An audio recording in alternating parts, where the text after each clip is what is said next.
Hi, I'm Dan Stein from the blog BIM Chapters. I also am the Director of Design Technology at Lake Flato Architects in San Antonio, Texas. I'm excited to share some of the new features in Revit 2025 with you in this video.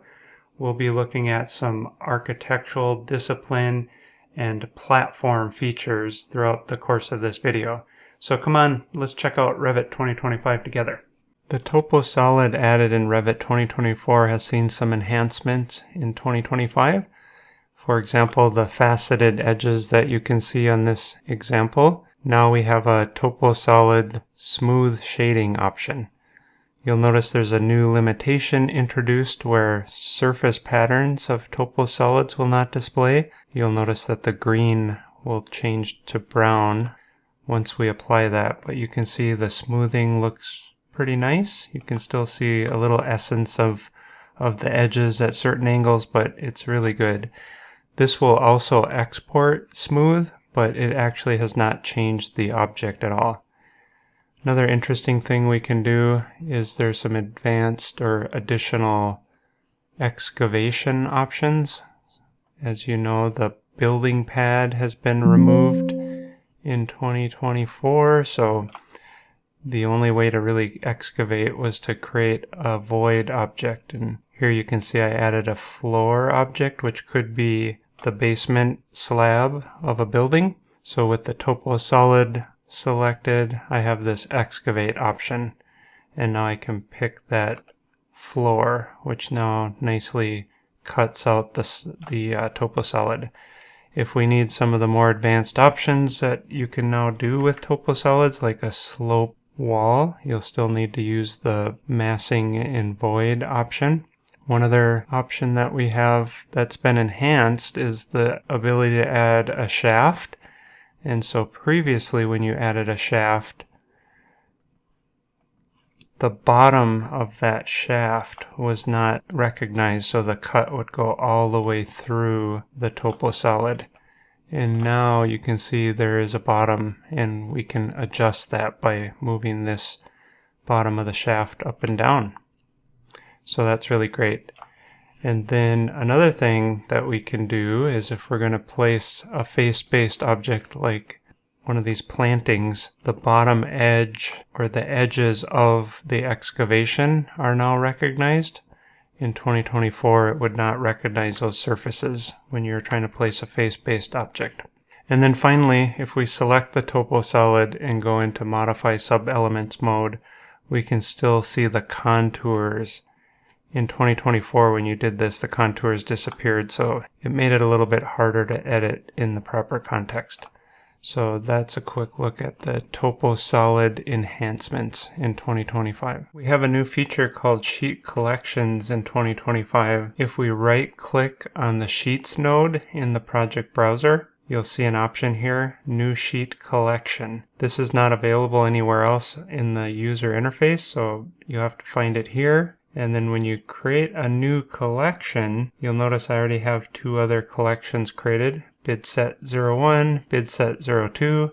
I can right-click, of course, and rename it. One of the things that's really interesting about new sheet collections is that you can have sheets with the same number as another sheet in the project. So if a sheet is not in a collection, it's considered directly in the model. So here's a sheet A101, and then in BidSet01, there's a sheet A101. So if I right-click on BidSet2, which doesn't have any sheets in it yet, I can click New Sheet, pick a title block, and then I can expand this collection to see the sheets in it.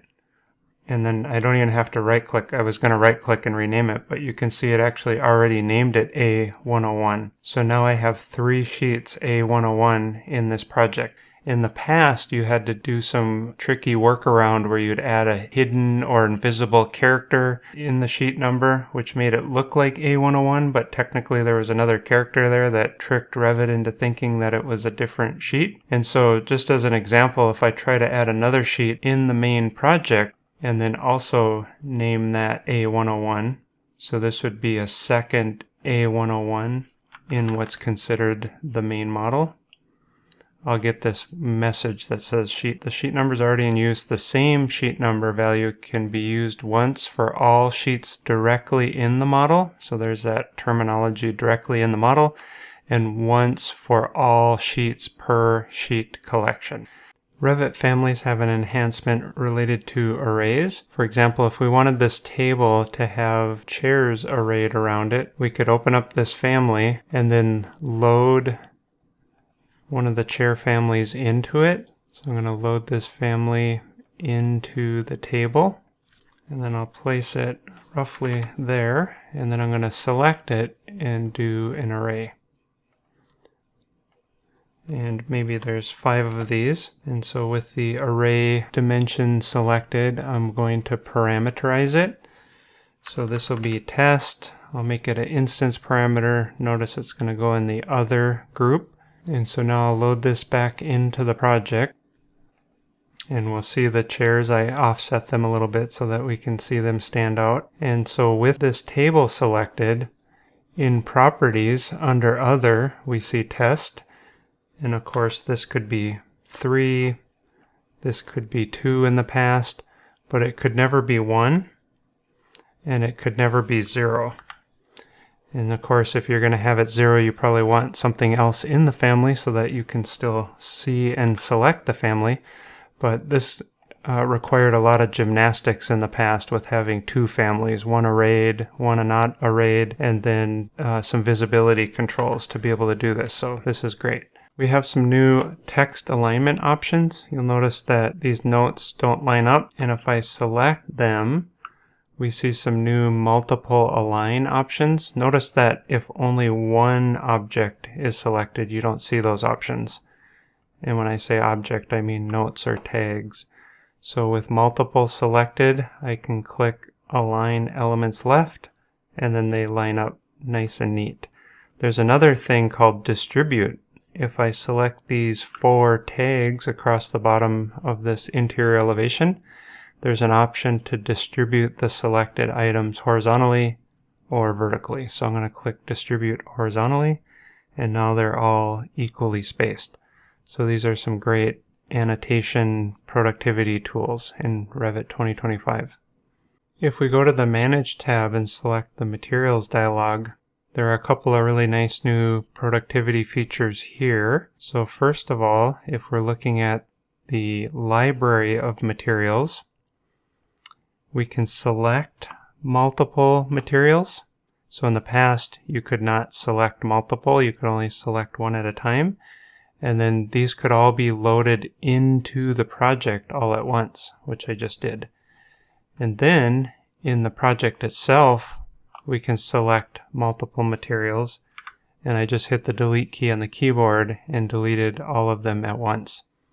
And then finally, the previews or thumbnails that show up have an option of performing much more efficiently than they did in the past. So if we look at the little preview box here at the top, there's a little icon here that's always been here, and these first 2 options haven't changed, where you can change the scene and the environment can be changed. And then even this 3rd option was in Revit 2024, but you only had draft quality and production quality. So when it's set to production quality, it takes a really long time. The default has been this one that is actually called draft quality, but that still can take a lot of time if you have 4K textures and not a very robust graphics card on your computer. So you can set this to quick, and now the previews will be much faster for all of them that need to show up on the screen when you open the material dialog. It should be pointed out too that the render settings is for the entire project. Might be a little confusing since these first 2 are set on a material by material basis, but this one is for the entire project. So if we switch over to another material, you can see the scene can be different. And you see that in the preview that they're different. But if we look at the render settings, it's still set to quick because this is a project-wide setting for Revit. The Revit user interface has a few interesting enhancements on the properties palette. And also in the type selector, you'll notice in the lower left, that there are some new sort icons.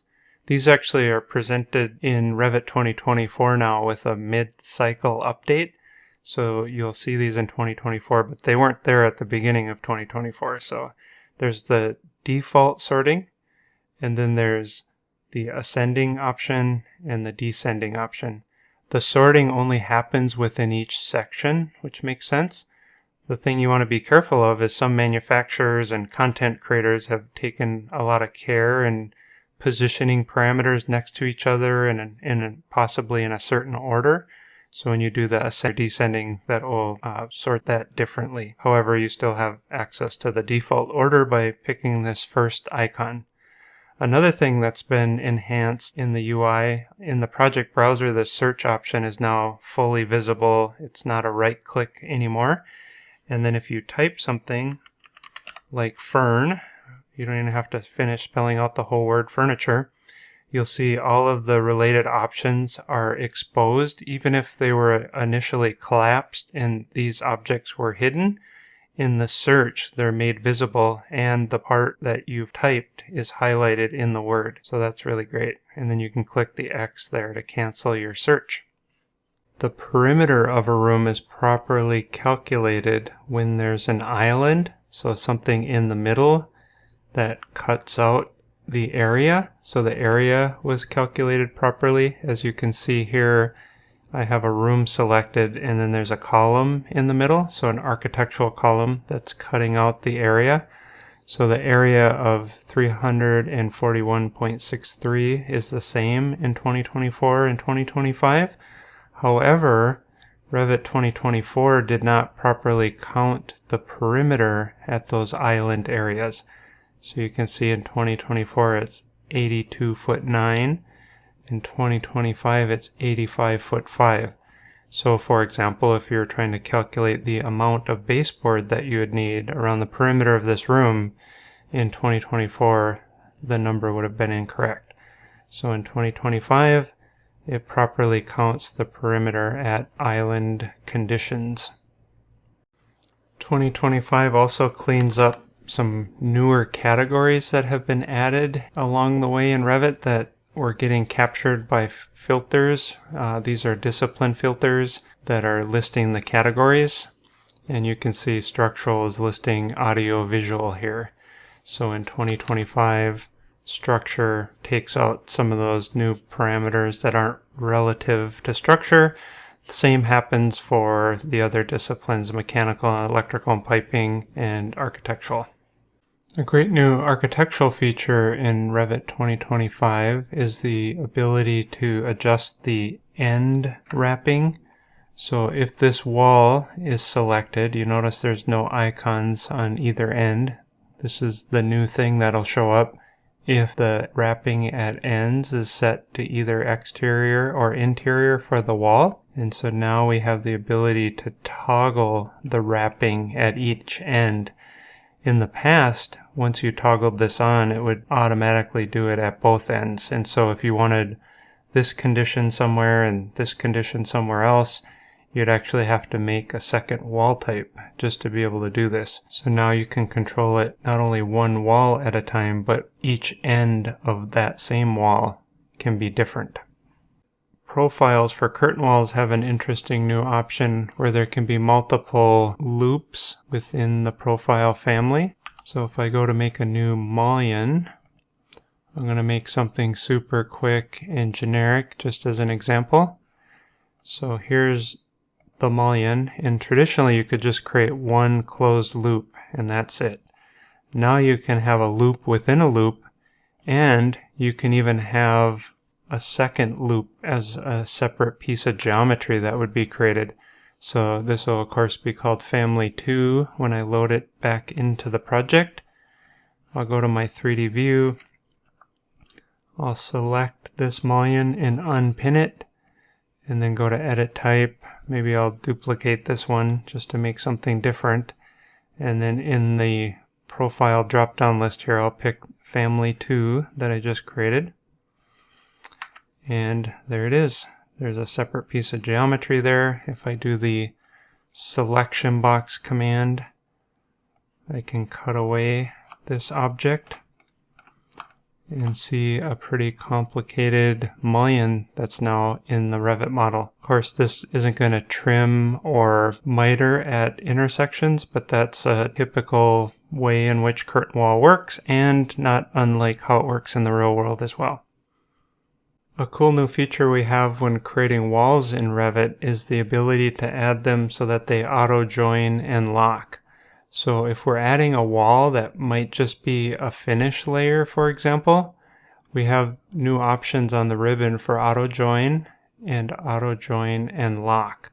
So if we draw a wall that's touching in parallel to another wall, it will automatically join the other wall. And then of course lock means that if this wall moves, that wall will move with it.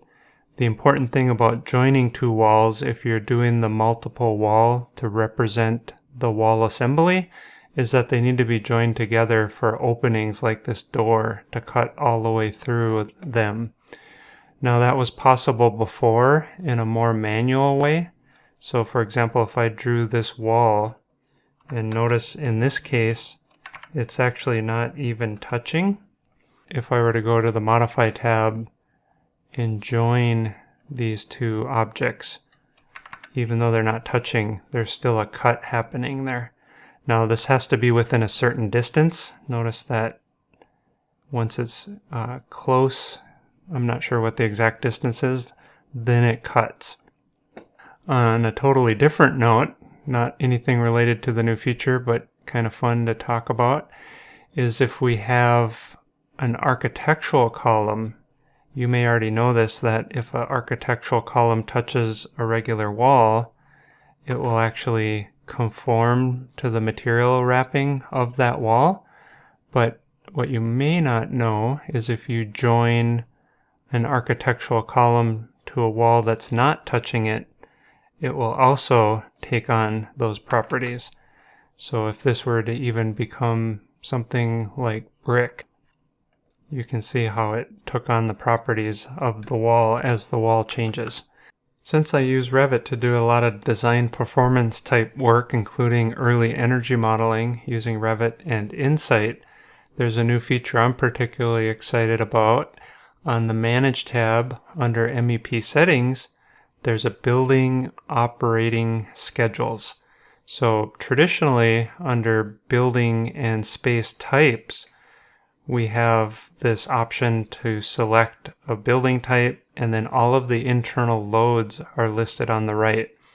And we used to only be able to get to the operating schedule for occupancy, lighting, and power from here, and this was only allowing us to define a single 24-hour day that was projected over the entire year.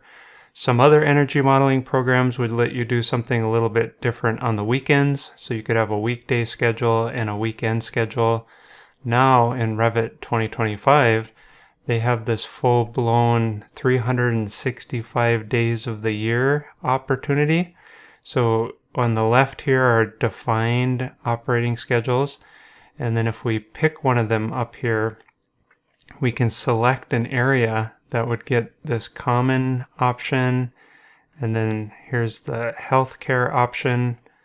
We select these different areas, and it's all color coded. And so you could have the weekends be one thing, and then for a school schedule, for example, you could have the summers off and the weekends set as lower occupancy schedules, and whatever's selected over here on the center top, you can see the percentage of use per each hour of that 24-hour particular day.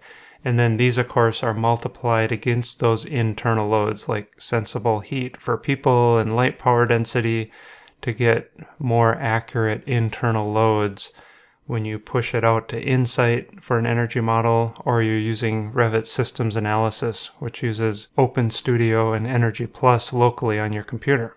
And also related to design performance, Revit 2025 also supports the latest version of gbXML, which is version 7.03. And with that, it supports the more advanced HVAC systems that you can create in Revit, such as zone equipment, air systems, and water loops. So as you can see, there's lots of great new features in Revit 2025. I'm sure that there are some that'll help improve your workflow and the accuracy of your output. Of course, there's probably some features that you wished were here that weren't, so maybe in the comments you can add some of your thoughts on your favorite features and what you still hope will be in an upcoming release of Revit. Thanks for watching. Have a great day.